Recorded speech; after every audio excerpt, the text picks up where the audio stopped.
Good morning, dear students. As we are completed with the chapter number 5, Human Capital Formation, today I'll be discussing some multiple choice questions, and I hope you all should know the answer. You all know the answers before my telling. Objective type questions. Number 1 is stock of skill, ability, expertise, education and knowledge embodied in people of a country is called. देखो यहाँ पे ध्यान रखने वाली बात क्या है, आप लोगों के दिमाग में ह्यूमन कैपिटल फॉर्मेशन आया होगा. व्हाट आई फील, अगर आपने सही चीज पकड़ ली है तो बेस्ट जो अभी मैं बताने वाली हूँ, बट अगर ह्यूमन कैपिटल फॉर्मेशन आया है तो ये गलत है. अब देखो, here it is written stock. अगर यहाँ पे लिखा होता फ्लो, फ्लो मतलब जो चीज चेंज होती जा रही है. यहाँ पे बात की स्टॉक ऑफ स्किल जो ऑलरेडी है लोगों के अंदर, मैंने जितना पढ़ाई लिखाई करी हुई, वो ह्यूमन कैपिटल होता है. ह्यूमन कैपिटल फॉर्मेशन क्या होता है, जब हम उसके अंदर इन्वेस्टमेंट करते हैं और उसको इंक्रीज करने की कोशिश करते हैं. So here it is the stock. अगर ह्यूमन कैपिटल की बात करें इट इज अ स्टॉक, और ह्यूमन कैपिटल फॉर्मेशन की बात करें तो it is a flow. So here answer is human capital. Which of the following include expenditure on health. Health पे जो एक्सपेंडिचर है वो कौन इंक्लूड करता है? Preventive and curative medicines, provision of clean drinking water and good sanitation, spread of health literacy, all of the above. Yes, it is all of the above. Let's come to the next one. Which of the following is an example of preventive medicine? Preventive medicine का मतलब क्या है? Vaccination, medical intervention during illness, spread of health literacy या provision of clean drinking water. Here it is vaccination, जो हम लोग अपने prevention के लिए पहले ही लगा लेते हैं. Then which of the following is an example of curative medicine? Curative का मतलब बीमारी हो गई है, अब उसको हम ठीक कर रहे हैं, क्योर कर रहे हैं उसको. तो वैक्सीनेशन तो प्रिवेंटिव हो गया, spread of health literacy social हो गया, social medicine, medical intervention during illness, illness हो चुकी है अब उसको हम ठीक कर रहे हैं, this is curative medicine. So its answer is B. Which of the following institutions is the regulatory body of the health sector? देखो एनसीईआरटी आप भली भांति जानते हो, एजुकेशन सेक्टर से रिलेटेड है. AICTE and UGC of education sector. ICMR is of health sector. So answer is B. Which of the following indicators reflect development in education sector of a country. Education sector के अंदर हमें कैसे पता चलेगा indicators, हमें कौन कौन से इंडिकेटर्स हमें बताते हैं कि हमारे इकोनॉमी में डेवलपमेंट हो रहा है, एजुकेशन सेक्टर में डेवलपमेंट हो रहा है? Gross enrolment ratio, literacy rate, adult literacy rate, all of the above. Yes, it is all of the above. Next is, which of the following indicate educational achievements in a country? Adult literacy rate, primary education completion rate, youth literacy rate, all of the above. All of the above. हम लोगों ने ये सारी चीजें PPTs में already पढ़ी हुई हैं. Education enhances peoples. अब एजुकेशन हम लोगों को देते हैं तो क्या चीज लोगों की एनहांस होती है? काम करने की क्षमता, प्रोडक्टिविटी, स्किल्स, इनकम या all of the above. Obviously when skills will improve, productivity will improve, income will definitely improve. So answer is all of the above. Which of the following is not true about human capital? क्या चीज सही नहीं है? तो हम सारे पढ़ लेते हैं एक बार. पहला है depreciation in human capital can be reduced through continuous investment in education and health. Human capital के अंदर जो डेप्रिसिएशन हो रहा है, क्या हम उसे अगर कंटिन्यूस इन्वेस्टमेंट कर रहे हैं, लोगों की एजुकेशन और हेल्थ के अंदर पैसा लगा रहे हैं, तो हम लोगों को डेप्रिशिएट होने से, ह्यूमन कैपिटल को डेप्रिशिएट होने से बचा लेते हैं. It is true. Second is it is tangible. क्या हम ह्यूमन कैपिटल को टच कर सकते हैं? No. Human capital is the skill, expertise of the person, knowledge of a person. So यहाँ हमें सेकेंड में ही मिल गया कि ये ट्रू नहीं है, क्योंकि हम छू नहीं सकते लोगों की स्किल्स को, नॉलेज को.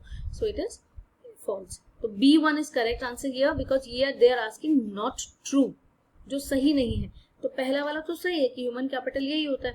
दूसरा है it increases inseparable, it is inseparable from its owner.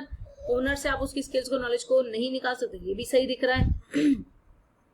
It is not perfectly mobile between countries. बहुत सारी कंट्रीज के बीच में मोबिलिटी नहीं आती है, आप बहुत ज्यादा लोग ट्रांसफर नहीं करते इस चीज में. तो इट्स आंसर इज बी. क्योंकि ये तीनों चीजें ह्यूमन कैपिटल के लिए ट्रू है, तो यही नॉट ट्रू है। Next is which of the following is a reason for poor human capital formation in India. इतना बुरा जो ह्यूमन कैपिटल फॉर्मेशन है किस वजह से है? ब्रेन ड्रेन, लोग यहाँ पढ़ते हैं बाहर चले जाते हैं, इनसफिशिएंट रिसोर्सेज हमारे पॉपुलेशन के अकॉर्डिंग पूरे नहीं है, और high growth rate of population. Yes, all of these is the answer. When did RTE become operational? Now here it is written operational कब हुआ? RTE बना कब था? 2009 में। Operational हुआ था 2010 में। It is C 2010. It is C 2010. Next question is which of the following is not an example of physical capital? Physical capital का example कौन सा नहीं है? Machinery is a physical capital. Raw material is a physical capital. Building is a physical capital. Education and skill in people, it is a human capital. So D is the answer. When was Sarv Shiksha Abhiyan launched? Sarv Shiksha Abhiyan was launched in 2001. Remember it. Sarv Shiksha Abhiyan was launched in 2001. अब next question है, what is the approximately literacy rate of India during the year 2015-16?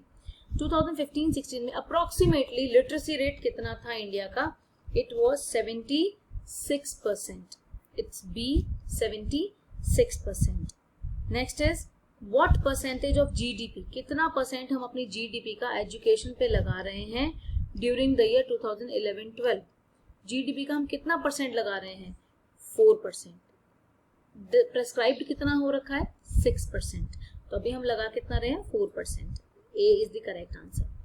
Which of the following is not a source of human capital formation? Human capital formation का source नहीं है। हम लोगों ने sources पढ़े थे, क्या क्या पढ़े थे? हेल्थ, ट्रेनिंग, माइग्रेशन, एजुकेशन, ये सब पढ़े थे। तो अब यहाँ पे हम देख लेते हैं क्या है। Expenditure on education, it is a source. Expenditure on migration, it is also a source. Expenditure on the job training, it comes under the training. Expenditure on subsidies, yes, it is not the source of human capital formation. जब हम government subsidy provide कर रही है तो ये human capital formation नहीं हो रहा है, तो D is the answer. What is the full form of ICMR? ICMR हमें पता है एक रेगुलेटरी बॉडी है हेल्थ सेक्टर को देखने के लिए।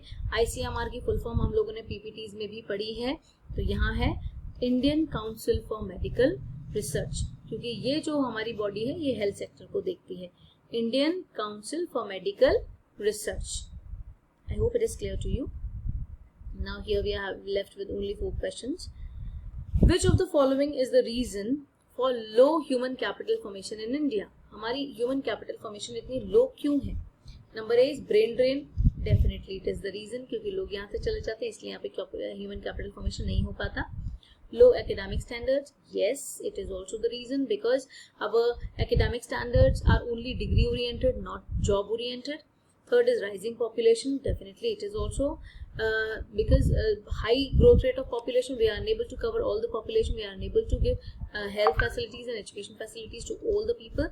So answer is all of these.